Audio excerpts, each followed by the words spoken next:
Good morning, good morning, good morning, my brothers and sisters. Good morning, and welcome to another Good Morning Grief Devotion. It's your boy, Pastor Corey Allen Duncan Sr. So happy and excited and ecstatic and elated to have this wonderful opportunity to come to you today to lead you in a very special way in today's Good Morning Grief Devotion. This is the daily grief devotion that is strategically designed to help you to navigate through your grief one day at a time. What is grief? I'm so glad you asked. Grief, my brothers and sisters, it is the natural, normal, and necessary response to loss, change, and transition that results in the expressions of feelings and emotions. That grief is what you feel on the inside. Mourning is how you reveal it on the outside. Therefore, we don't suppress it, but we express it.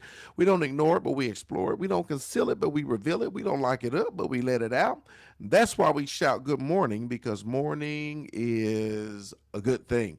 And we're glad that you're with us on this morning as we dare to prepare to dive into this morning devotion. Today, my brothers and sisters, is day 232. This message is for me and for you. We're going to talk about briefly certain days are harder. Certain days are harder.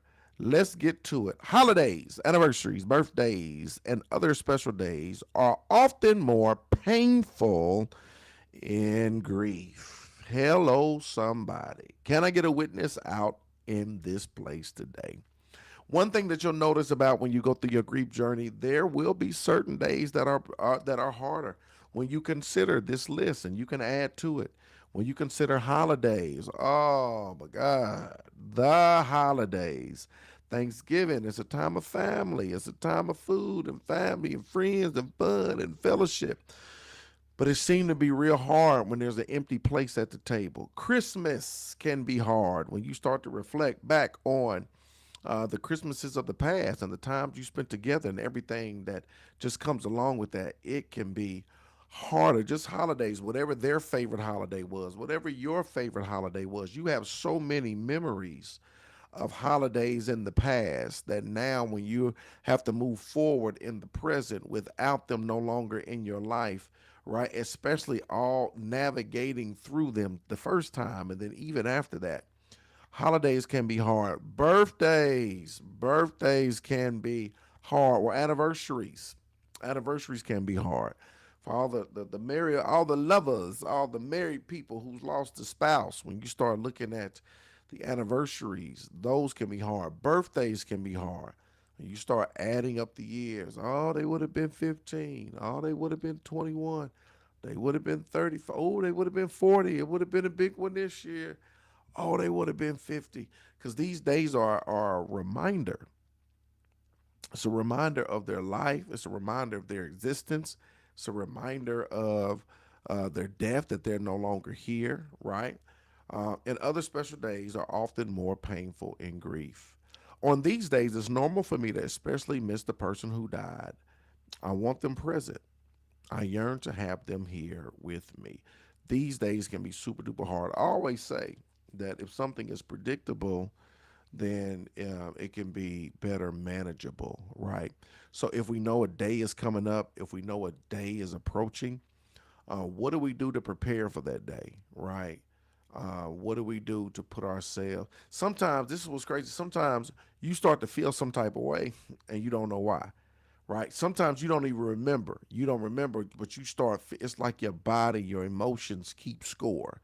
Like your body, your emotions keep counting. You start to feel some type of way and don't know why. Like, why am I moody? Why am I irritable? Why am I sad? Why am I this? And now all of a sudden you look at the calendar, you like, oh my God, this is the week or the day is coming up. That's why I'm going through these changes and navigating through this stuff and feeling some type of way, because my body, my emotions, it's alerting me. It's making me aware that it's approaching.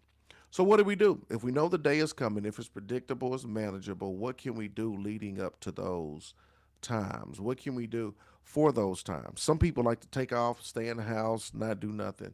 Some people like to plan a bunch of stuff just to stay busy.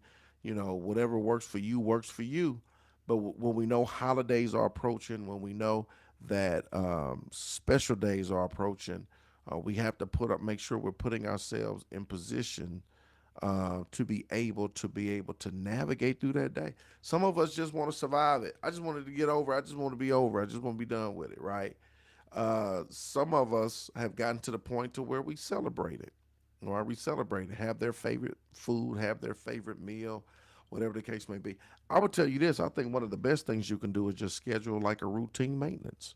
If you know their birthday is coming up, if you know a holiday is coming up, right? Just a routine maintenance counseling session, right? Maybe you schedule something with your counselor, with your therapist, your grief group, your pastor, something, right? The week of or leading up, do something to just kind of uh, help you to, just to talk about, how you feeling, process how you doing this year, how you doing next year, because every year is going to be different, right? So something to be able to process and navigate through that would be real good.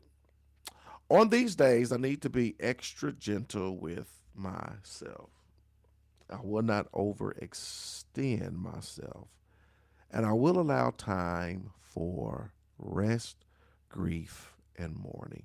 I'm not going to overextend myself, and I'm going to allow myself time for rest, for grief, and for mourning. Don't overextend yourself. Remember the day, make it about you, because sometimes they want to do this and they want to do that and you want to do this, right? And I get it. Sometimes they pull you out to, you like, I'm so glad I came, I feel better.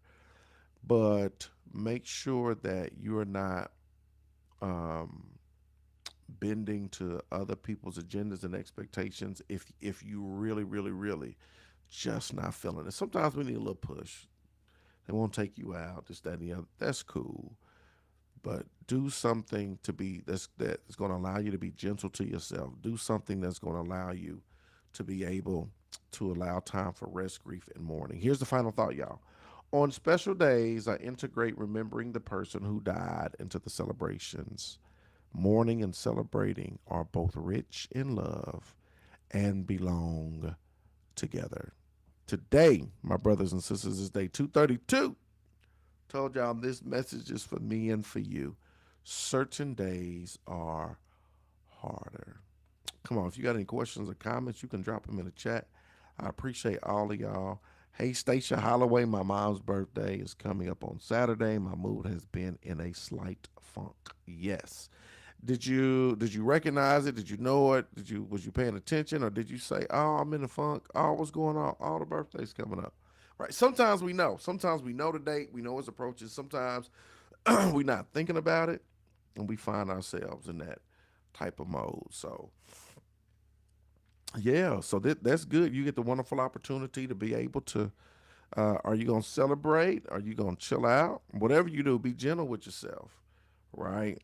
Maybe a time to just kind of gauge where you are and how you feeling in this moment, right? Shine spells. I know Shane's birthday was yesterday. I seen on social media, right? I seen that yesterday. Shine spells. So those days come up, and it's like, what do you do? What am I gonna do with this? How do I handle this, right? And just because you 3, 4, 5, 6, 7 years in, right? Because that don't, yeah, the first ones are hard, but you know what? The fifth one might be hard. The 10th one might be hard, right? The third one may be real hard. You just never know. And so each one is different. Each one is different, and we got to navigate through it.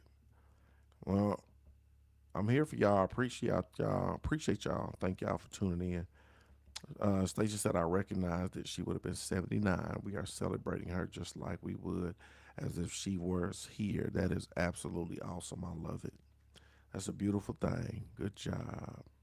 Good job. Because she is, in a sense. And so, good. Well, I appreciate y'all. Hope and pray y'all have a marvelous Monday. And we just going to continue to navigate through this thing called grief. I love y'all with the love of the Lord. I will see y'all tomorrow, same time, same place. Good morning.